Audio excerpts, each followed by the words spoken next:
Welcome to Sports Bios, the podcast where we delve into the fascinating lives of athletic legends, and I'm your host, Howard Closewell. Today, we're going to explore the extraordinary journey of Manute Bol, a man whose towering presence on the court was matched only by his unyielding spirit and unwavering dedication to his people. As we embark on this biographical narrative, get ready to be transported to the sun-scorched savannas of Sudan, where Manute's remarkable story began, amidst the rustling grasslands and the haunting melodies of the Dinka people's traditional music.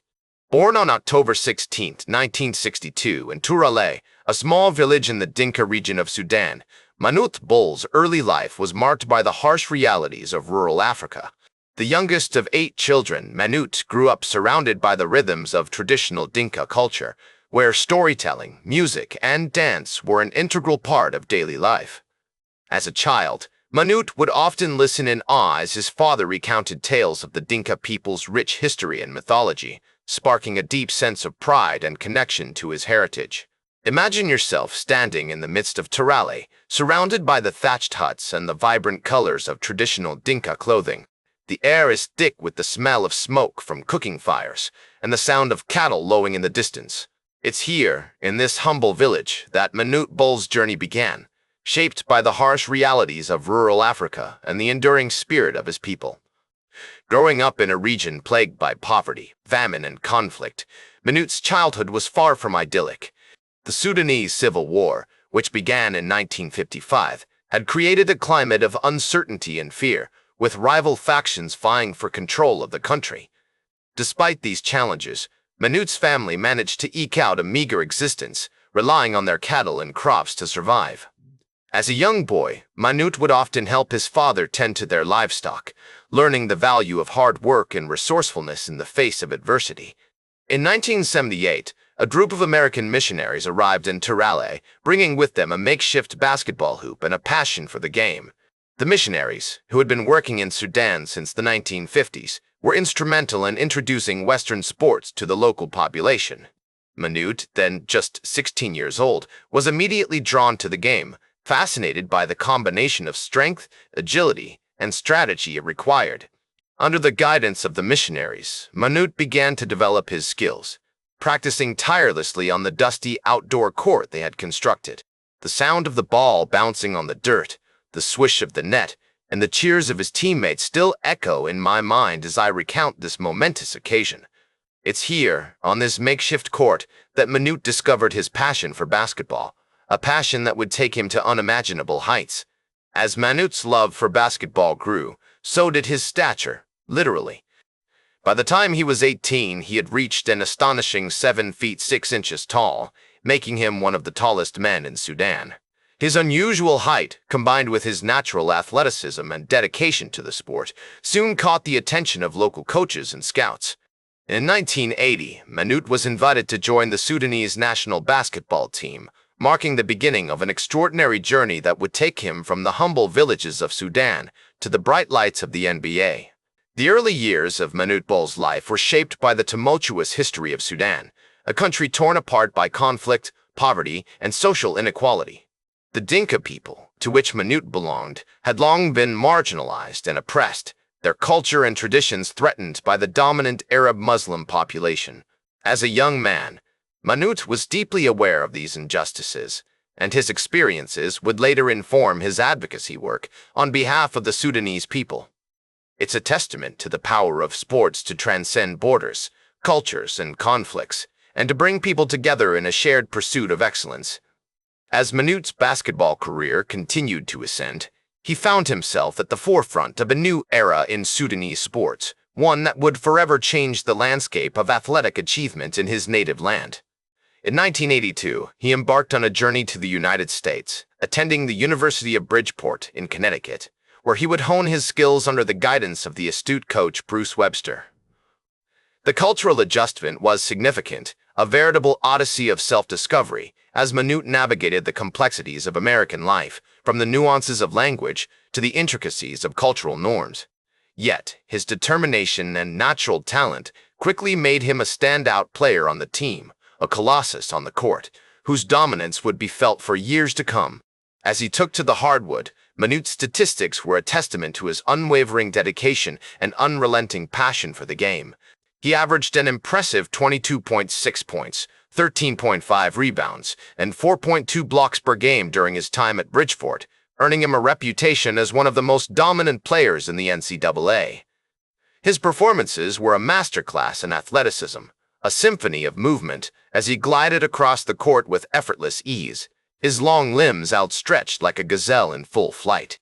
The crowd would often gasp in awe as he soared through the air, blocking shots with a ferocity that belied his gentle demeanor. Manute's success on the court was not limited to his individual accomplishments. In 1984, he led the University of Bridgeport to the NCAA division, the second championship game, where they ultimately fell short against Central Missouri State. Despite the loss, Manute's performance earned him the Most Valuable Player award, cementing his status as a rising star in the basketball world. As he walked off the court that evening, his head held high, despite the disappointment of defeat, Manute was met with a standing ovation from the crowd, a testament to his unwavering commitment to excellence. The following year, Manute declared for the NBA draft and was selected by the Golden State Warriors with the 31st overall pick. His rookie season was marked by impressive performances, including a 12-point, 10-rebound debut against the Los Angeles Lakers on November 2, 1985. As he navigated the challenges of the NBA, Manute formed close relationships with his teammates, including Sleepy Floyd and Joe Barry Carroll. The trio would often spend hours discussing basketball strategy, sharing stories about their lives back home, and exploring the vibrant cultural scene in the Bay Area. They were an unlikely triumvirate, bound together by their shared passion for the game and their mutual respect for one another. One of the most defining moments of Manute's career came on December 10, 1986, when he blocked an NBA record 12 shots against the Houston Rockets. This remarkable achievement not only showcased his incredible defensive prowess, but also solidified his position as one of the most feared shot blockers in the league. As he walked off the court that evening, Manute was met with a standing ovation from the crowd, and his teammates lifted him onto their shoulders in celebration. The scene was one of unbridled joy, a testament to the power of teamwork and camaraderie. Throughout his career, Manute remained deeply committed to his Sudanese heritage and used his platform to raise awareness about the plight of his people. In 1987, he traveled back to Sudan to participate in a series of exhibition games and basketball clinics, where he worked tirelessly to promote the sport and inspire young players. As he reflected on this experience, Manute noted, "Basketball has given me so much, but it's also allowed me to give back to my community and share my passion with others." This sense of purpose and social responsibility would become a hallmark of Manute's legacy, both on and off the court. As the 1980s drew to a close, Manute found himself at the peak of his athletic powers, with a reputation as one of the most dominant defenders in the NBA. His journey, however, was far from over. The challenges he would face in the years to come, both on and off the court, would test his resolve, his character, and his unwavering commitment to his craft. Despite these future uncertainties, one thing remained clear. Manute Bol had already left an indelible mark on the world of basketball, and his impact would be felt for generations to come. As the 1990s unfolded like a tapestry of triumph and tribulation, Manute Bol's basketball career began to wind down, its fiery embers gradually diminishing, yet his impact on the sport and his community only continued to grow. A testament to the indomitable spirit that had always defined him. Like a mighty tree whose roots dig deep into the earth, Manute's influence spread far and wide, nourishing the lives of countless individuals, both on and off the court. He played for several teams, including the Philadelphia 76ers and the Miami Heat, before eventually retiring from professional basketball in 1995, his body battered, but his spirit unbroken. As he hung up his sneakers, Manute dedicated himself to giving back to his native Sudan, working tirelessly to promote education, healthcare, and economic development in the war-torn region. It was a daunting task, akin to trying to hold back a raging tide, yet Manute approached it with unwavering determination, driven by a deep sense of responsibility to his people. He traveled extensively, meeting with community leaders, visiting refugee camps and advocating for an end to the civil war that had ravaged his homeland for decades. His voice, like a clarion call, echoed across the land, inspiring hope in the hearts of those who had lost it.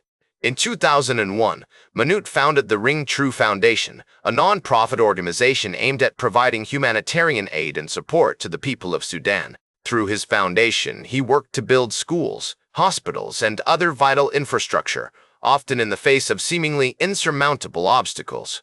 He also advocated for an end to the civil war, using his platform to raise awareness about the plight of his people. As he once said with characteristic humility, "I want to use my name and my resources to make a difference in the lives of my people. I want to help bring peace and prosperity to Sudan."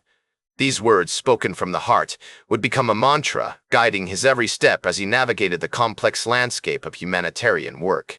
Manute's efforts did not go unnoticed, and he received numerous awards and recognition for his humanitarian work. In 2004, he was awarded the NBA's J. Walter Kennedy Citizenship Award, which recognizes players who have made outstanding contributions to their communities. He also received the United Nations Refugee Agency's Humanitarian Award in 2006, and he was named one of the most influential Africans in the world by New African magazine. These accolades, while well-deserved, were merely a testament to the profound impact Manute had on the lives of those around him. Tragically, Manute's life was cut short when he passed away on June 19, 2010, at the age of 47. He died from acute kidney failure and Stevens-Johnson syndrome, a rare but serious disorder that he had been battling for several months. The news sent shockwaves through the basketball world and beyond, as fans, friends, and fellow humanitarians mourned the loss of a truly remarkable individual. It was as if a bright light had been extinguished, leaving behind only darkness and sorrow. Yet, even in death, Manute's legacy endures, a beacon of hope in a world often torn apart by conflict and division. Today, he is remembered as a hero and a role model, both on and off the court. His legacy extends far beyond his impressive basketball career, as he inspired countless people around the world with his kindness, generosity, and unwavering commitment to making a difference. As one of his former teammates, Charles Barkley, once said, with characteristic candor, "Manute was more than just a great player. He was a great human being. He had a heart of gold, and he always put others before himself."